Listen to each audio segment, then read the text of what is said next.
Sweet table, I know, right? You got some wood, you got some stain, and you got some epoxy. I'll show you how to make a table like this. So what I did was took, well, technically, 4 2x12s, and then I glued them together with these dowel rods. So there's a rod there, there, there, there, there, and then same here the whole way down. And I took this one and I glued them together. I took this one and glued them together. And then I took these two and these two and I glued them together. And then I ratchet strapped the whole thing and let it dry. And then I took 36 grit paper, the belt sander, and just mowed it down. So now I'm gonna stain it. And I recommend taking the same piece of the wood and checking your stain. So this is a golden pecan, this is a natural, and then this one I believe is called honey. And then I tested it with epoxy, so this is shiny. And then this is sanded with 600 grit paper. So we really like the look of this one. So we're gonna go ahead and stain this. And any of the cracks or imperfections, I just used this sandable wood filler. So I have it here and I have it in the knots, and there's a couple spots all over the place. And after you get it in, you just want to sand it to match everything else. And also this is the wood glue that I use for everything. I use the Type Bond 2 premium wood glue. It's water resistant, interior, exterior, and it seems to be holding up pretty well. And I have no supports on this table. It's all held together by glue and dowel rods. So this is the stain we'll be using today. Is a Honey 272 in the mid-wax. And I'm going to attempt to do this 44-inch by 6-foot long table with 8 ounces of stain. I went ahead and used a shim, and then that way I mixed it all up. And then I'm just going to use an old white t-shirt to put it on. This is some epoxy from our test samples. So let's go ahead and see what it looks like. Now I want to put this on as light as possible, so I'm going to stretch it out as far as I can. And if it feels too dark to begin with, remember it will get lighter as you go. And I just want to stretch this as far as it can go. As you can see, it already has a really nice burnt look to it. Just gotta keep going. So this part's pretty boring. And at this point, any of your decisions are pretty much over with. Keep rubbing it in. I'm about halfway through the table, and I have about 6 ounces left. We're in good shape. After you're all done, open up your rag and put it outside, because these could just catch on fire. And after you're all done, you can use WD-40 to clean your hands, and tomorrow we'll put epoxy on this guy. Alright, welcome back. So now the table's all stained and dried and looking sweet. It's time to move on to our epoxy. So I'm going to be using this Famo wood. I just call it farm wood. Glaze coat, quote unquote, it's 70 coats, and it's high finish gloss, crystal clear. So it comes in these. So 2 of these guys together gives you 1 quart. And as you can see, it's saying for 1 quart we get approximately 6.4 square feet based on a 16 thick. I don't know if that's right. If this table, they're saying this table is going to take at least 4 quarts. Yeah, I don't think so. So I'm going to try to get away with 3.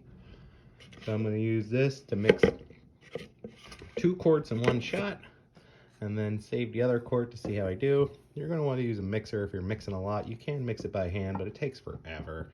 I'm just going to mix all these together, but if you want to do smaller portions, you can use this, and it's just a 50-50 ratio. And if you want to get really crazy, you can use a scale and get really precise, because you don't want to have more hardener than glaze or whatever. You don't want to have more than one or the other, or else you'll get a weird reaction. And so I'm going to be really careful, because I spent a lot of time to get to this part. So let's go ahead and start mixing this up and see how we do. So I'm going to go ahead and pour in 2 bottles of each, and I'm going to use the scale just in case. I'm just gonna empty the whole bottle.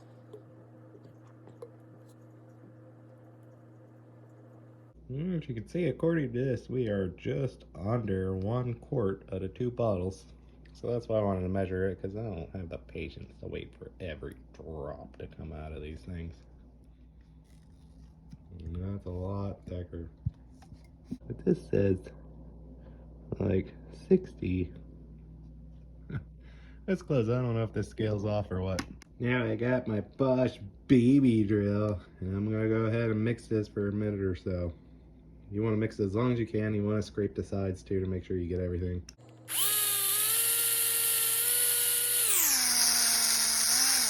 And swap it from forward to backwards to really get everything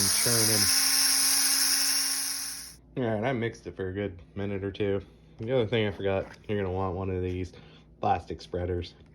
So at this point, there's nothing to do but just do it. So I'm going to pour it on the middle of the table and go from there. And see what happens. You can't be scared of this stuff. Sometimes you just gotta go, you know? I'm just gonna take this bucket, put it right there. And that's 2 quarts. I'm a little nervous. So let's go ahead and move it around.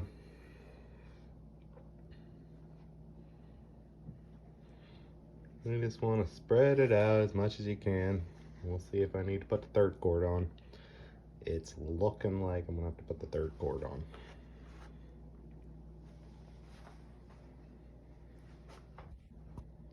Alrighty, I ended up using the 3rd coat to make sure it's super solid. And then you just want to go through and check to make sure you don't have any dry spots. That's just bubbles there. And then you're going to want to babysit your edges for about an hour to make sure they're good and they're not running. Well, yeah, we'll see what she looks like tomorrow, but I'm pretty happy with it so far. Okay, we're on the next day, and you can see this thing looks amazing. It looks wet.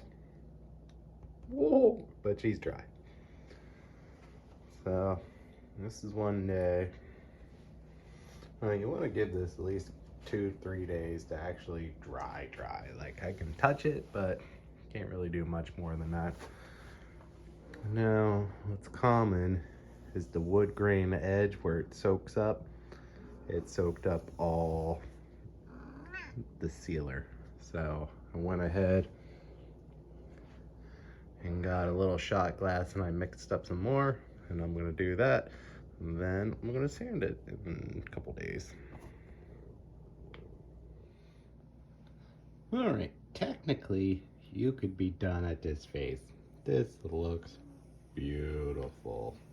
Super high definition, super glossy, super smooth. It's dry. High definition, you can see the light above us. But we want to tone it down in our house. So I'm going to go ahead and sand this down with a 600, and then I'll show you what this will look like afterwards. Wet sandpaper, and I have a spray bottle of water here. What I'm going to do, spray that,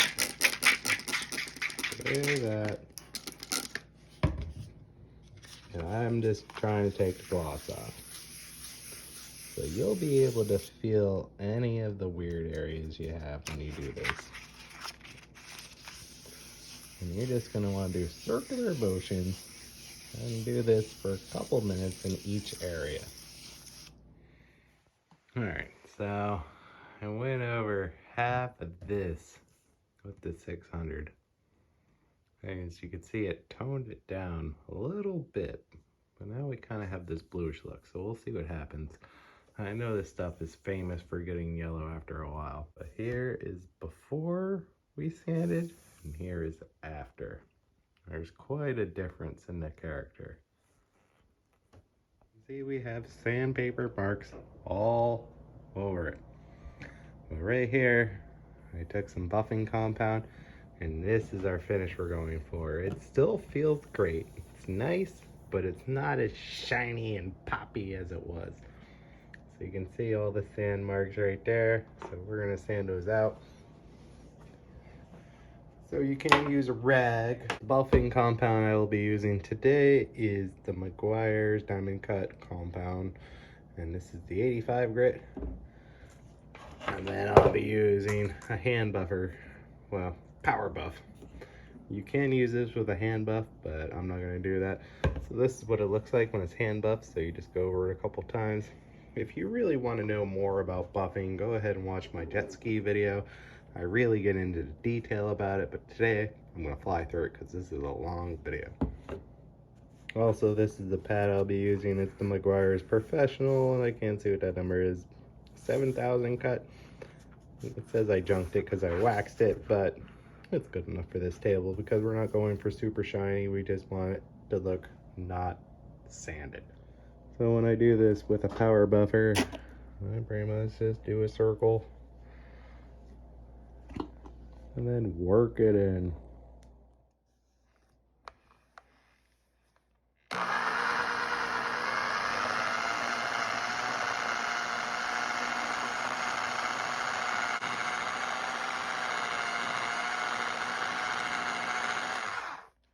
And there you have it. It's all done. It's sanded. As you can see, we don't have super high definition like we had before, but that's exactly what we were going for. It feels great. So thank you all for joining, and I will see you next time.